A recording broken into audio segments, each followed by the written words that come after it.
Ferrari built a wing that rotates 270 degrees.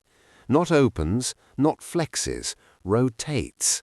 And in Bahrain testing, GPS data showed it adding 10 kilometers per hour on the straights.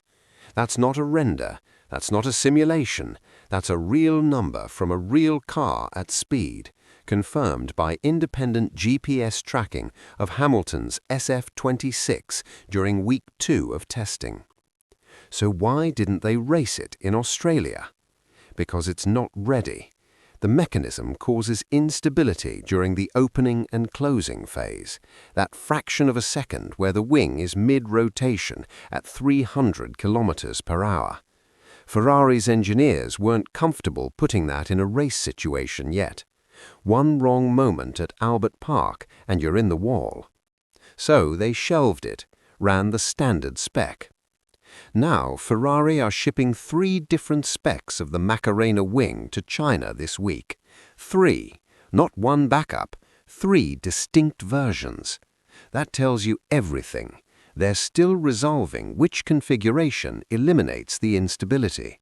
Shanghai is essentially a high-speed development session disguised as a race weekend. But here's where it gets more interesting than the speed number.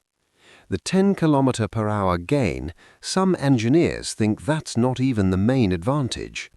Here's the argument. Standard active aero on every other car on the grid needs hydraulic rams and fluid lines to force a wing flap open against 300 km/h airflow. That system is heavy. We're talking an estimated 3 to 5 kilograms of dead weight just to move a piece of carbon fiber. Ferrari's rotating mechanism bypasses all of that. No rams, no fluid. The wing uses rotational force instead of hydraulic pressure. Now consider this.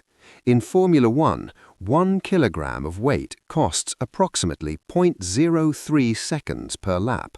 That's not a theory, that's a benchmark cited by engineers, including Pat Simons, one of the most respected technical minds in the sport's history. If Ferrari's system saves even 3 to 4 kilograms over a standard hydraulic setup, that's potentially 0.1 to 0.16 seconds per lap, every race for the entire 2026 season. The 10 km/h gain gets the headlines. The weight saving might be the bigger impact. And then there's the controversial theory.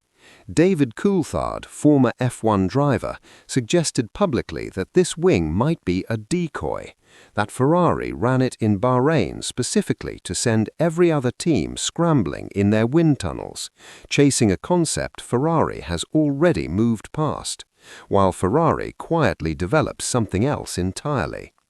Think about what that would mean.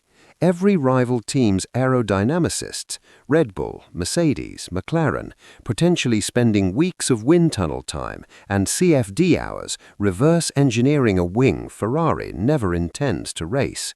That's not just clever, that's a different level of strategic thinking.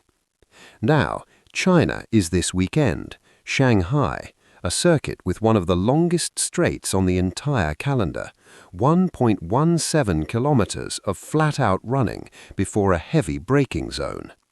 Mercedes dominated Australia on straight-line speed. Ferrari knows that. 3 wing specs are in the freight right now. The data says the wing is real. The 10 km/h boost is confirmed. The weight argument is backed by engineering literature. And Coulthard's decoy theory is just credible enough to make you second-guess everything. If the Macarena races in China, we find out if Ferrari have a genuine weapon.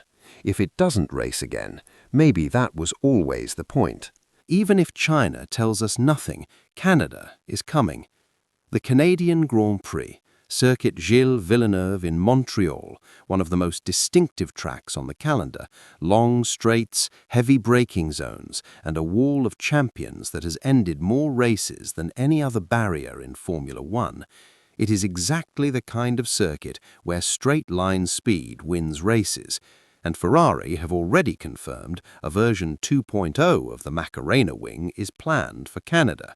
Not a tweak, a second generation, which means whatever they learn in Shanghai this weekend, whether they race it or not, goes directly into an upgraded specification ready for Montreal. If the instability issues are resolved by then, Ferrari arrive in Montreal with a wing that adds 10 km/h on the straights, and who knows what the 2.0 version would do. Either way, watch the rear wing on Ferrari's cars in FP1. That's where the answer starts.